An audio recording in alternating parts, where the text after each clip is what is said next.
mots pour présenter Tania Moreau, ce qui n'est pas une chose facile. Tania Moreau est un personnage extrêmement important dans le monde de l'art aujourd'hui.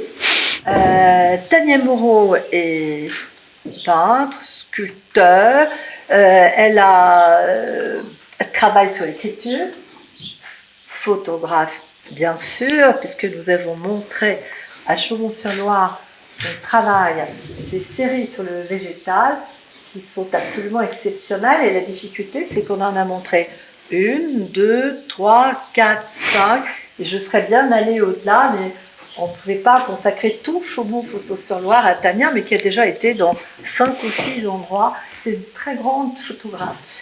Et Tania écrit.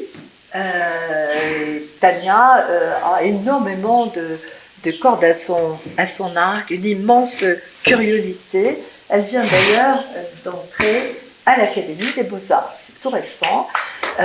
Et nous sommes très heureux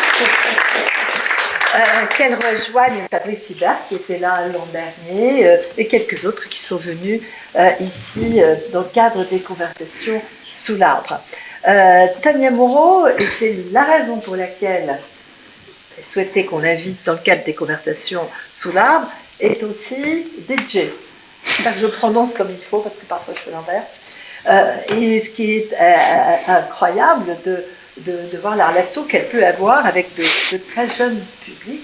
Et elle a une relation au son qu'elle va vous expliquer qui est assez incroyable. J'évoquerai juste quelque chose qui n'a peut-être pas de rapport avec ce qu'elle va nous dire ensuite, mais elle a par exemple une vidéo que je n'avais pas montrée de machines qui sont en train d'assassiner une forêt où le son est exceptionnel. C'est d'une violence incroyable et peut-être le montrera-t-on un jour. Mais Tania va présenter un film. Elle ne va pas faire un exposé ex cathedra, elle va présenter un film, elle dira tout ce qu'elle voudra, et ensuite l'idée c'est que nous continuions dans le cadre d'un dialogue géré principalement par Loïc Mongin, qui est ici parmi nous. Voilà, Tania, j'espère que je n'ai pas oublié un pan de votre carrière, mais en tout cas vous pouvez rajouter tout ce que vous voulez à cette petite présentation. Bonjour, tout d'abord merci de votre présence et merci de m'avoir invité à ce symposium sur le son dans la nature. Alors je ne vais pas pouvoir parler beaucoup du son dans la nature parce que bien que je m'en serve, c'est pas vraiment ma spécialité. Là on va voir une vidéo qui s'appelle Ad Infinitum. Et je ne me souviens plus du tout en quelle année je l'ai réalisé, mais il n'y a pas si longtemps que ça, je crois qu'il y a une dizaine d'années. Et en fait, il s'agit d'une vidéo sur les baleines grises au Mexique.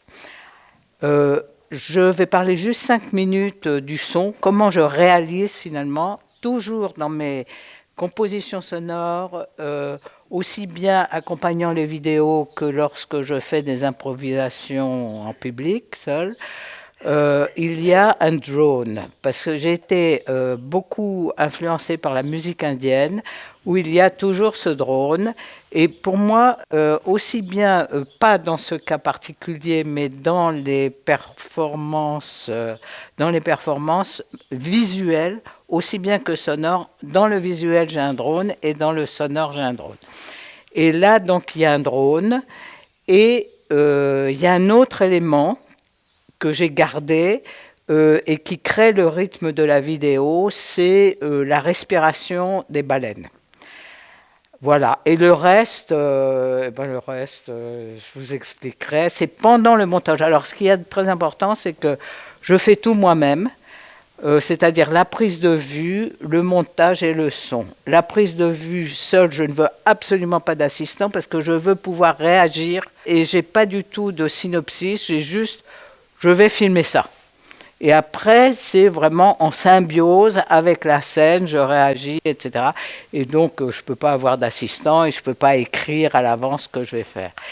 Et c'est au moment du montage, quand je plonge véritablement toujours au niveau émotionnel dans ce que j'ai filmé, que je choisis, j'élague, etc., que le son se crée dans ma tête. Et après, je gère. Je peux dire que j'ai suivi des cours à la Berkeley et j'ai eu la chance inouïe d'avoir un professeur qui me corrigeait. Les autres étudiants faisaient du hip-hop ou des trucs comme ça, et moi je faisais de la noise. Et lui me corrigeait sur la noise. Et ça, c'était génial. Donc, j'ai suivi aussi des cours à l'IRCAM pour apprendre comment utiliser les logiciels, etc.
fait, normalement, c'est en boucle et normalement, c'est une installation.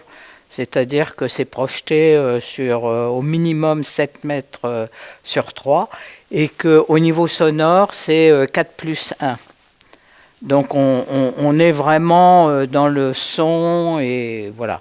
Et la première fois que ça a été présenté, c'était à la chapelle de l'Oratoire à Nantes, qui dépend du musée de Nantes.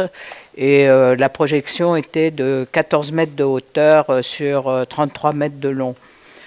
Et il y avait 6 énormes baffles dans la chapelle et quand on arrivait, on était complètement immersé dans le son. Là, on va dire que c'est juste un petit reportage, quoi.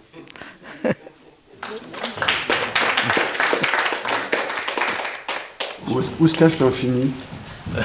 C'est dans la répétition. C'est dans la répétition et puis surtout, pour moi, c'était...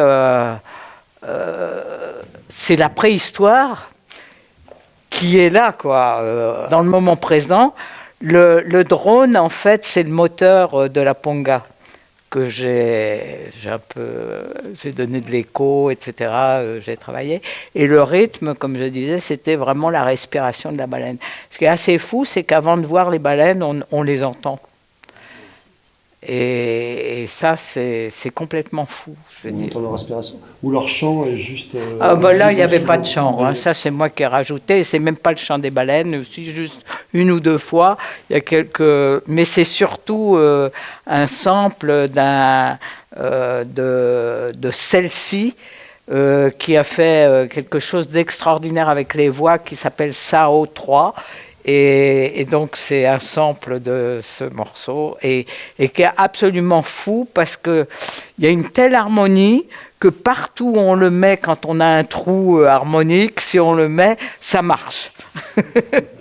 À Dirkham, j'aurais dit, vous mettez ça haut, ça marche. J'ai trouvé ça extrêmement intéressant, le décalage en fait que ça nous provoque. Parce qu'on s'attend effectivement à avoir un sentiment de familiarité avec les images de baleines. Et là, pas du tout. Non. Parce que effectivement, alors la bande son en elle-même, elle se suffit à elle-même. Je pense qu'elle est intéressante. Et je sais pas si tu as eu l'occasion de la faire entendre indépendamment de l'image. Mais je pense qu'il y a peu de gens qui seraient à même de dire, c'est en lien effectivement avec des images de baleines pour le coup. Parce que ça nous donne un sentiment d'étrangeté.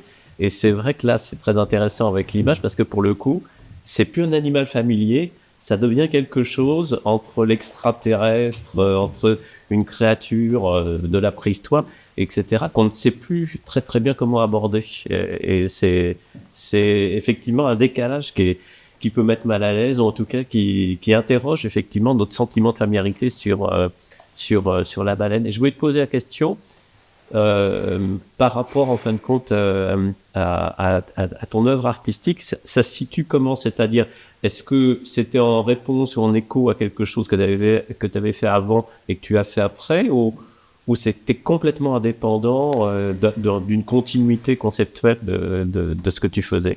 Alors pendant 12 ans, je n'ai fait que de la vidéo, des installations vidéo où j'ai filmé. Et c'était principalement axé sur la destruction du corps par la machine, du corps humain par la machine, destruction. La dernière vidéo que j'ai faite, c'est destruction systématique des livres. Là, non, c'est à part. Mais ce que je voulais, c'était en fait transmettre mon ressenti comme si j'étais un enfant. Face à cette merveille, face à cette étrangeté. Et merci de l'avoir souligné parce que moi, je me souviens que quand j'étais sur la Ponga et la première fois que j'ai vu une baleine, ce qui m'a vraiment interpellée, c'est que la tête de la baleine ne rentrait pas dans le cadre. C'est-à-dire que tout était étrange, finalement. Il y a combien de baleines, là? Là, il y en a 2. Il y a la mère et l'enfant. Mais en fait, j'ai tourné quand même pendant... c'est peut-être pas la même mère et le même enfant, mais parce que j'ai tourné quand même pendant 15 jours, 2 heures le matin et 3 heures l'après-midi.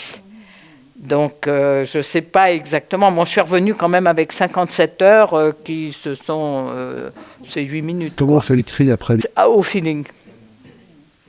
C'est pour ça que c'est moi qui monte, parce que c'est vraiment au feeling. Et pour moi, c'était la chorégraphie. C'était vraiment la chorégraphie de la vie.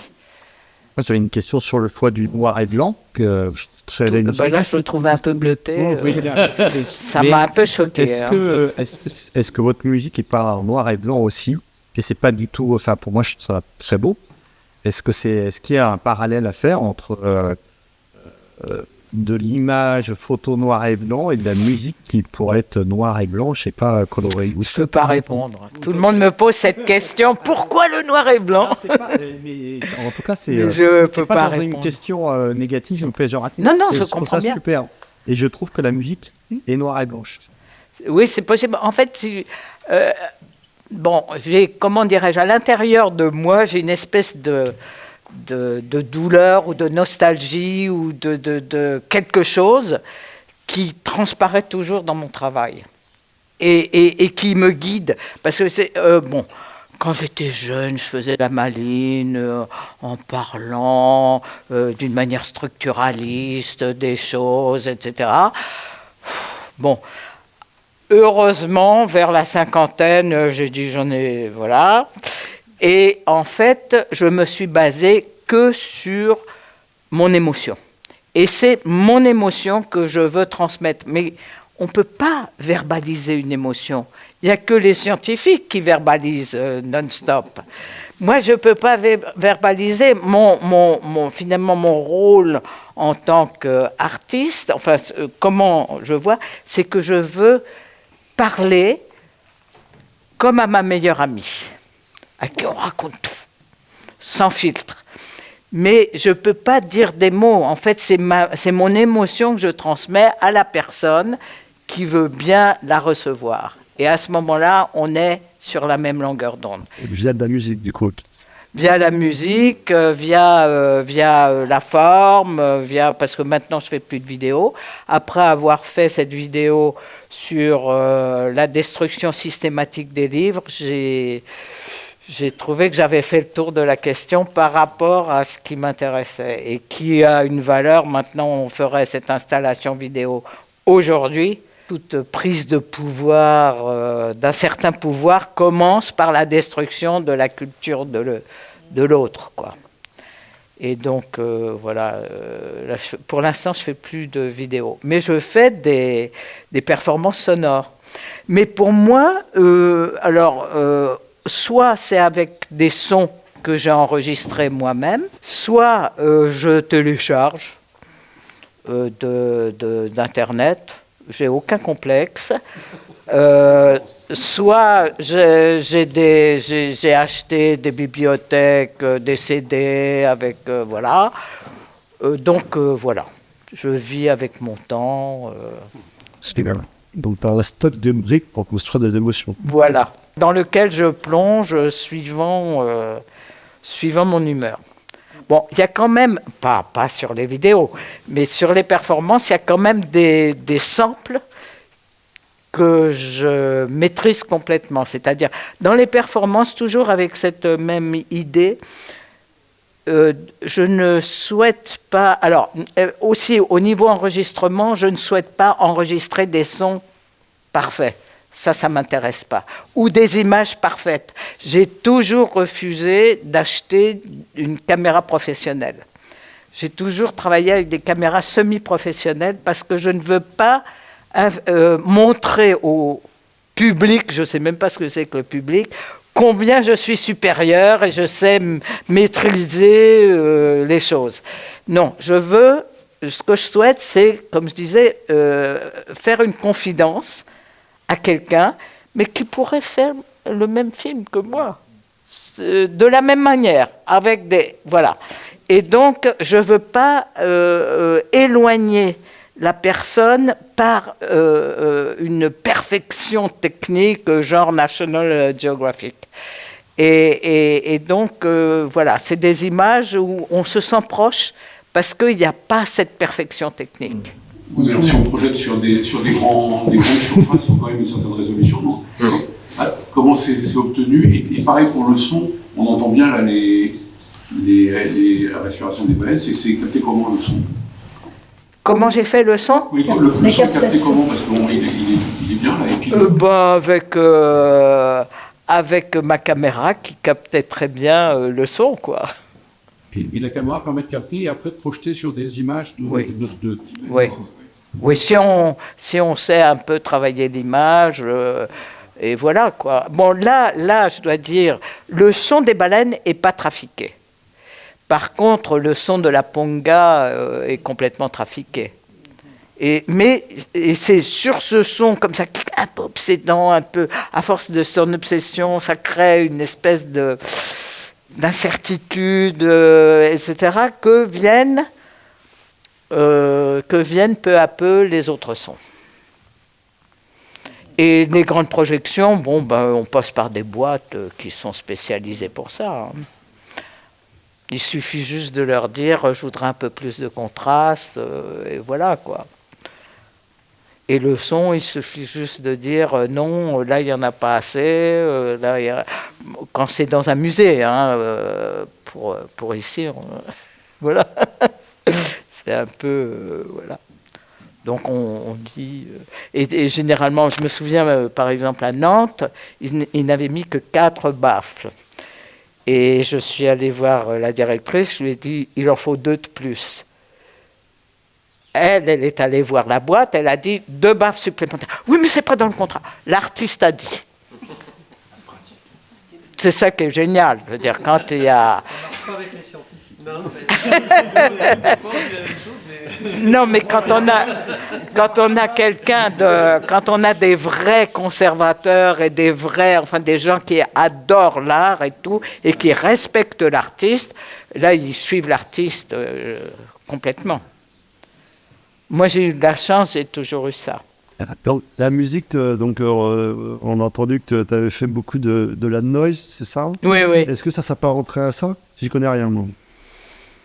Là, non, mais la noise, c'est... c'est un mélange de tout, c'est un peu ce qui se passe, ce dont on a discuté ici. Moi, j'ai aussi bien des cris de corbeaux dans ma noise que des sons industriels. Je veux dire, je peux avoir des cris d'animaux pas très agréables à entendre. Bon, parce que moi, c'est jamais très, très agréable. Mais par contre, dans cet amas de sons désagréables, d'un seul coup, on entend la voix de Martin Luther King qui dit « I have a dream now is the time ». Parce que ça, je lance. Alors, dans mes performances, je travaille d'une manière automatique. C'est pas moi qui lance les sons. C'est vraiment le hasard, la machine, etc. Parce que je vais être surprise en même temps que le public. Je ne veux pas non plus faire « oui, regardez comme je suis extraordinaire ». Voilà. Non, je veux m'amuser moi aussi. Et donc, le truc... Par contre, il y a quelques sons. Il y a le drone, ça c'est moi qui le choisis. Alors, c'est vrai que le drone, par exemple, là je viens de faire une performance, il y avait des sons épouvantables, des bombardements, des machins, mais par contre, le drone, c'était des moines tibétains. Donc, ça avait à la fois ce côté, qu'on n'est pas dans la guerre, dans la destruction, etc., qu'il y a une possibilité peut-être de s'éloigner, mais c'était sur les chants des moines tibétains que venait toute cette guerre, tous ces sons d'animaux, etc. Et aussi, je balançais alors d'une manière très consciente. Là, c'était pas le hasard. Je balançais Martin Luther King. Donc là, dans ce que tu racontes, il y a un paradoxe entre le fracas des bombardements et la musique tibétaine. Et en fait, je ressentais presque un peu ce paradoxe là aussi, où typiquement, quand on parle de chant chez les animaux, il y a Guère que les oiseaux et les baleines, justement. Et à côté, on avait un son qui était un peu... alors, c'est pas de la noise, si j'ai bien compris, mais qui était un peu en opposition avec... on va appeler un chant. Il y avait un côté, une sonorité un peu industrielle. Oui, oui, tout à fait. Ouais, c'est un moteur, C'est en le fait. Ponga, c'est le C'est le moteur. moteur. C'est le moteur du Ponga. Mais c'est la vie, hein. On est ici. Hier, on l'a vu. Hein. On a à la fois les oiseaux, les crapauds ou les baleines, et puis les hélicoptères. Hein. Donc, voilà quoi. Et rythmiquement, le drone, il est fait comment? C'est des superpositions de boucles ou c'est aléatoire? Comment c'est organisé dans le déroulement? Il est toujours là. Alors, dans le cas des moines tibétains, c'est juste j'ai mis un peu d'écho, enfin j'ai un peu trafiqué. Comme ici, le Ponga, c'est le moteur du Ponga que j'ai un peu trafiqué, mais qui est toujours là. Il est tout le temps pareil, avec la même intensité. J'y touche pas. Il est enregistré sur la durée de la vidéo? Oui. Ou c'est plusieurs boucles qui ont été... Non, sur la durée de la d'accord. vidéo. Voilà, c'est toujours dans le cas par exemple des moines tibétains, ça c'est une boucle. Est-ce que tu sais ce que tu entends par drone? Alors le drone, ça vient typiquement de la musique indienne. Enfin, pour moi, je le connais, je l'ai découvert dans la musique indienne. C'est le shruti, c'est un truc à 4 cordes qui fait tout le temps le même son et sur lesquels les musiciens vont improviser, les différents musiciens vont improviser. Voilà. C'est une sorte de décor acoustique sur lequel on va rajouter l'action. Voilà. Et t'as fini. Ouais. Il y a un artiste qui m'a dit que pour lui, c'était le passé, le présent et le futur. Parce qu'il est dans cette continuité-là. Et quand vous dites ça me renvoie à la préhistoire, c'est ça que j'entends en fait. C'est qu'il y a quelque chose de notre passé, l'idée de vivre ça dans l'instant. Et ce drone qui est continu, il va aussi vers le futur en fait. Et je trouve que c'était une jolie définition. Moi aussi. Moi, j'ai pas compris en fait. J'ai pas compris la référence à la préhistoire. Non, la préhistoire, c'était les baleines. Je veux dire, on n'en voit pas tous les jours quand même. Mais c'est pas du tout préhistorique comme animal. Hein. C'est hallucinant. Mais c'est pas du tout préhistorique, c'est ça, scientifique. Oui, mais c'est tellement grand, c'est tellement invraisemblable que ça ressemble à un dinosaure, je veux dire. Non, mais vous êtes scientifique. Non, mais dans l'imaginaire d'un enfant, il ne fait pas de différence entre une baleine et un dinosaure. Moi, c'est la première fois que j'entends ça. Alors qu'à l'inverse, il faudrait dire aux enfants que les dinosaures existent encore, ça s'appelle un oiseau. Non, mais les enfants à haut potentiel savent que c'est pas la même chose. Mais quand on voit un truc énorme comme ça, on se sent vraiment tout petit. Alors, quand tu vas au muséum, effectivement, notamment en histoire naturelle, t'as les squelettes de dinosaures énormes et t'as le squelette de baleines énorme. Donc, qui est d'un point de vue muséologique pas très intelligent. Oui, parce qu'on peut fondre. Moi, je me souviens quand j'étais toute petite, il y a eu une baleine qu'ils ont exposée. Du reste, elle sentait mauvais. Hein, une vraie baleine qu'ils ont exposée. Moi, j'étais toute petite, je me suis retrouvée. Et effectivement, c'est la même expérience. Bon, sauf que c'est des ossements. On ne peut pas... Alors, quand on voit les films avec Jurassic Park ou des trucs comme ça, voilà, c'est un peu... on se sent tout petit. C'est l'idée qu'on se sent toute petite, je crois. Mais en fait, ce que je pense, c'est qu'on peut aussi se sentir tout petit face à une fourmi. On peut... Ouais. Mais si vous connaissez la biologie de la fourmi, de tout ce qu'elle fait, c'est un effort à faire peut-être, de dire que c'est pas forcément, on n'est pas petit face à un éléphant et une baleine, mais on peut aussi se sentir, et peut-être faut se sentir petit face à un animal qui est petit physiquement, mais je vais dire mécaniquement, mais qui a peut-être autant d'importance qu'une baleine ou qu'un éléphant. Bon, j'ai pas ressenti ça, moi, c'est une fourmi.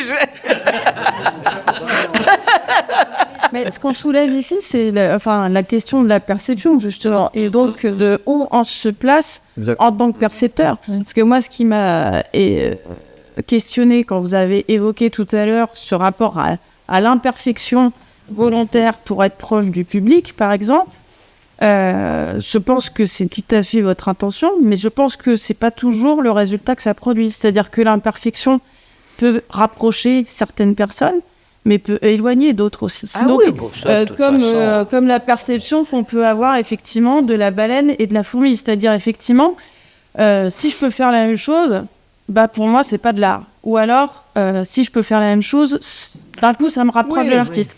Je pense qu'il peut y avoir cette dichotomie très forte, en fait. Il y a la dichotomie pour tout. Bon, ça. Moi, l'important, c'est de toucher une personne. Une. Mais vraiment d'être sur la même longueur d'onde avec une personne. Et s'il y a une personne qui a été bouleversée, c'est formidable. Qui dit imaginaire dit aussi liberté d'esprit, donc c'est pas nécessairement avoir des références précises. Ah non, moi, c'est pas de référence. Ouais, mais c'est important quand même. Sinon, tout est justifiable tout le Non, temps. mais l'imaginaire, c'est aussi rêver. Bon, en fait, cette vidéo, maintenant, je peux le dire, si vous voulez, elle plaît tellement qu'elle est dans la collection de Vuitton, elle est dans la collection Mazet, et elle est au CNAP. Voilà. Je pense que l'installation doit effectivement Ouais. remuer quand même les Oui, choses. non, franchement, Elle est fabuleuse, elle est magnifique. il y a aussi la dimension, je veux dire, c'est ça, d'un seul c'est coup, la en balle. tant qu'expérience sensorielle, effectivement, Voilà, c'est l'installation doit être très impressionnante. Vous l'avez voulu monumental parce que la baleine est monumentale. Oui. Non, pas parce que la baleine est monumentale. Non, mais vous avez deux. Non, mais parce que je voulais une immersion. Je voulais que la Oui, mais à personne... l'échelle de la baleine, peut-être. Non, je voulais que la personne, si vous voulez, se sente petite. Parce que, par exemple, à l'échelle, je parlais de la destruction des livres, c'est aussi une installation énorme. Et en fait, combien on se sent, sauf quand on est scientifique, complètement petit par rapport à tout ce qui se passe dans le monde. Quand on est scientifique, on se sent tout petit face à la connaissance. Ouais, voilà. Donc, si vous voulez, là, c'est pas face à la connaissance, parce que mais c'est face à l'émotion, si vous voulez, qu'on se sente submergé et que d'un seul coup, si vous voulez, se sentir submergé, ça efface tout le reste au moment de l'expérience. Et donc, on puisse avoir une expérience vraiment de vécu. Comme ce que vous avez vécu au moment où vous avez tourné. Voilà. Oui. Donc c'est prendre cette émotion-là et essayer Voilà. de la transmettre de façon brute, Voilà. entre guillemets. Quoi. Voilà. Moi, je voulais t'interroger sur son rapport à la technologie, parce qu'on a entendu tout à l'heure, effectivement, ce musicien traditionnel qui n'était pas dérangé par l'idée que le numérique, c'était aussi, en fin de compte, des sons de la nature. Et toi, ta relation à la technologie, parce que depuis que tu explores l'art, la technologie, elle a beaucoup évolué. Quel est ton rapport à la technologie et à la nature? Pour le coup, Moi, je suis pour la technologie à 400%. Bon. Alors, évidemment, là, j'ai un peu perdu pied parce que pour l'instant, je suis dans le dessin et donc je ne suis pas trop dans l'intelligence artificielle. Si vous voulez, la question de la nature, et j'ai beaucoup apprécié toutes les interventions parce que d'un seul coup, ça me centrait sur les rapports avec la nature, etc. Mais moi, je le vis en permanence et je ne me pose pas de questions réelles là-dessus. Bon, en photographie, justement, là, oui. Mais même dans les photos, il y a eu à la fois, dans certaines photos, un plaisir presque de peintre par rapport à la nature, mais dans d'autres, il y avait la destruction de la nature ou même des photographies de tournesol comme ça, qui ressemblaient un peu presque à des migrants qui venaient. Enfin, il y a souvent cette espèce, sauf dans la série des Borderlands, ou une immensité. Bon, de toute façon, on n'a pas qu'une seule émotion. Hein, on a plein d'émotions, je veux dire. Et par exemple, quand j'ai vu, c'était tout près de chez moi, quand j'ai vu ces champs de tournesol, immédiatement, j'ai voulu les photographier parce que ça m'a évoqué toutes les images que je voyais à la télé sur les migrants, etc. Bon. Aussi, un jour, je suis passée comme ça, on passait en voiture Et j'ai vu, mais alors, un truc que j'avais jamais vu, des bottes de foin complètement écroulées, etc. Et j'ai dit, là, je photographie, et je suis allé photographier comme si c'était des ruines de villes, etc. Du reste, le paysan est venu et il voulait me dénoncer à la police parce que j'étais rentré. Bon, j'ai mis une bonne demi-heure à lui expliquer que je trouvais ça sublime et que j'allais pas le dénoncer parce que, en fait, bon, comme dans les campagnes, il y a toujours des dénonciations, etc. Et finalement, il m'a permis de photographier, et quand j'ai fini, je lui ai apporté des tirages, mais de bonne qualité, mais en petit format. Et lui, il m'a dit, pour vous, c'est de l'art, mais pour moi, c'est ma honte. Parce que il n'avait pas le temps, quoi. Et maintenant, bon, il l'a vendu, etc. Mais bon, c'est la réaction, quoi. Ces murailles de paille sont absolument extraordinaires. Bon. Des ruines immenses, c'est sidérant. Du reste, elles sont, si je puis dire, éternisées dans un magnifique ouvrage que le château de Chaumont a réalisé sur cette exposition. Vous pouvez les voir, j'en parle là comme ça, vous n'avez pas vu les images, mais vous pouvez les voir parce que toutes les images qui ont été exposées sont dans ce livre. Maintenant, je ne travaille pas, pour l'instant, je ne travaille pas avec la vidéo, je travaille avec le dessin. Mais j'arrive quand même à communiquer de la même manière. Alors, enfin, je le sais parce que j'ai vu quelqu'un de professionnel. Waouh! Enfin, voilà. Je suis désolée. Là, mais je ne travaille pas pour le public. Le public, moi, ça ne m'intéresse pas. Parce que pour moi, ça n'existe pas. C'est un concept. Non, mais c'est un concept, le public. Moi, je travaille pour une personne. Donc, il y a des personnes, évidemment, que ça n'intéresse pas. Additionner, ça fait un public. Oui, mais moi, j'additionne Mais de pas. toute façon, c'est fait que ça empiète un petit peu sur la table ronde de cette place de Start Family. Mais ce que tu disais sur le paysan qui a vu une honte et toi de là, ça renvoie à la même chose, finalement, en musique, où il y a une oreille... attentive déjà, mais prédisposé, disposé, éduqué. Oui. Et c'est la même chose en musique finalement. Et donc c'est finalement pour tout art, tout médium. Ouais. De toute façon, tout passe par l'éducation. Et tout passe par... parce que tout se passe par une culture genrée et une culture nationale, malheureusement. Bah, c'est du show, hein. L'art est dans l'œil de celui qui regarde. Voilà. Mais l'art, par expérience, c'est des conventions. Moi, j'ai vu en Inde ce que je trouvais bon, ils trouvaient ça moche. Et moi, ce que je trouvais... c'est autre chose, ça, beau et moche. Ça, c'est Oscar Wilde pour le coup. Oui, mais c'est de la convention, culturelle. Il y a les phénomènes culturels, et ils n'avaient pas on va dire, j'avais pas leurs clés, ils n'avaient pas les miennes, et donc il y avait une distanciation, et à partir de là, il y a tout un problème d'éducation après. Mais alors, pour le coup, j'aurais tendance à croire que le beau est plus inné, alors que l'art, de qualifier quelque chose d'artistique, demande plus d'éducation. Mais ce que je voulais dire par rapport à ce que Pierre Petit vient de dire, c'est que y a eu une biennale à Riyad, la biennale de Riyad, et c'est la curatrice, c'est Outometa Bauer, qui est très féministe. Et elle a choisi, c'était la première fois, 65% de femmes pour cette biennale, d'artistes femmes. Et mon galeriste m'a dit, ça se sentait. C'était complètement différent des autres biennales. Il m'a dit, il y avait beaucoup de femmes et on sentait la différence. Finalement, tout ce qui relie l'ensemble du travail, c'est la notion d'espace. C'est la manière de traiter l'espace. Peut-être en dire quelques mots. Oui. Alors, au moment où tu as ouvert la bouche, j'ai pensé à Messiaen, qui est ma grande... pour moi, je ne sais pas faire ce qu'il sait faire et je regrette de ne pas pouvoir noter tous les sons d'oiseaux que tous les matins j'entends dans mon jardin. Et Et ça, pour moi, c'est vraiment savoir qu'il faisait un voyage parce qu'on lui avait signalé qu'il y avait un oiseau spécial au Mexique ou je ne sais pas quoi.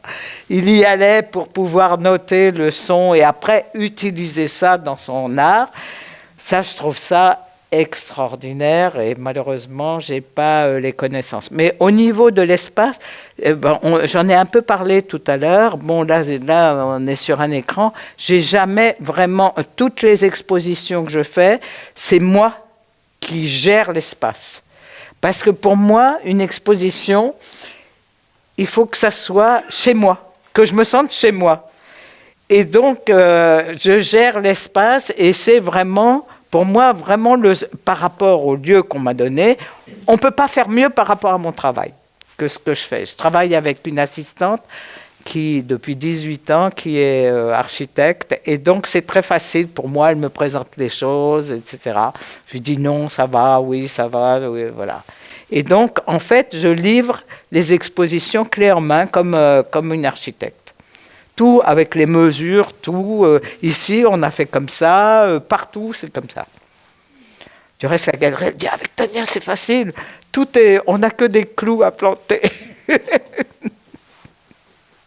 Tout est géré.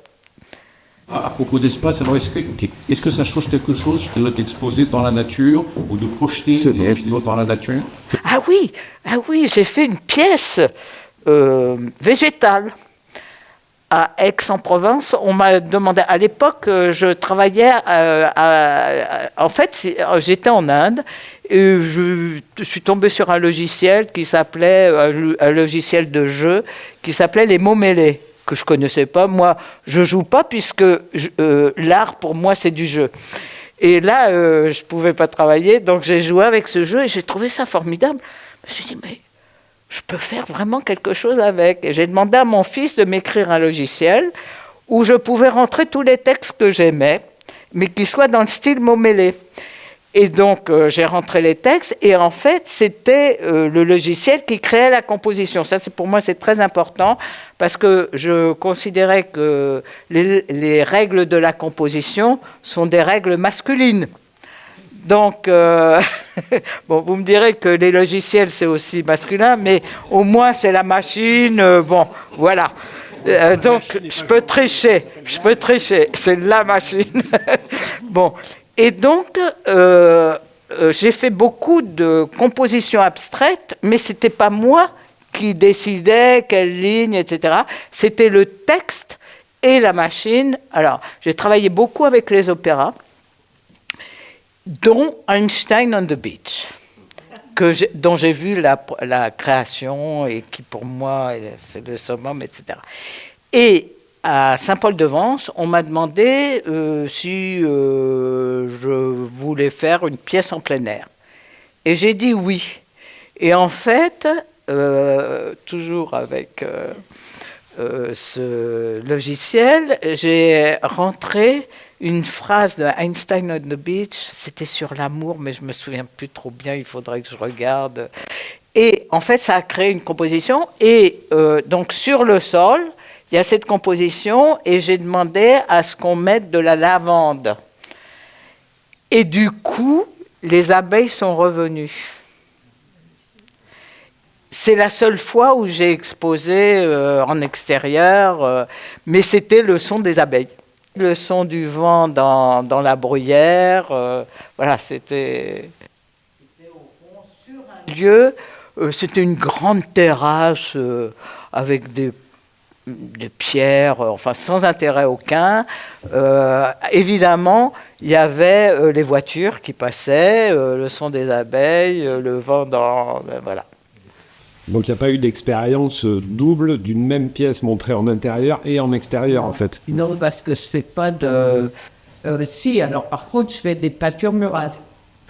À Angers, j'ai une grande peinture murale, et pour le texte lui-même, vient de l'Apocalypse. J'ai trouvé une phrase qui allait pour aujourd'hui, c'est « Ne faites point de mal à la terre ». Donc j'interviens dans l'espace public. À Riyad aussi, il y avait sur un rond-point, il y avait 3 grands panneaux, une en anglais, une en arabe, un en anglais, un en arabe et l'autre en ourdou, parce que tous les ouvriers parlent ourdou, et c'était I have a dream. I have a dream en anglais, I have a dream en arabe, les hulm, et un en ourdou.